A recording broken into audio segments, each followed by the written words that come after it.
Madam Speaker, correcting the colossal problem starts with us. First, our willingness to actually address the change, and second, our willingness to strengthen, entrench, and enforce legislation and policy that holds public officials, including those in the Canadian Armed Forces, public servants, and ourselves as legislators accountable.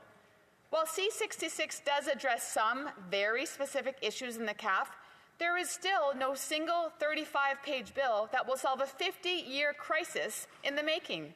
C-66 needs to be the first of a suite of legislation brought forward in the place to fix the crisis in the CAF, and it needs to continue past the Liberal government, whenever that may be, into the next, whoever that may be, and it needs continued support from all parties involved. Without that willingness to move forward, men, women, and marginalized Canadians will continue to be victimized, not just in our armed forces, but our public service and society writ at large. Madam Speaker, I'd like to end by addressing the men and women of the Canadian Armed Forces directly, both current and former. To those of you that are victims, to those of you that are survivors, we have failed you, and we know we have, but change is coming because of what you have told us.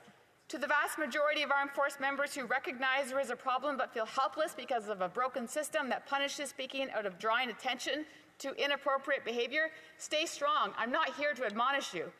And finally, to those of you who are part of this problem, from the new recruit right up to the flag officers, who think you are entitled to another person's agency because that's just how it goes here, or those that continuously look away because he's a really good guy, you are complicit.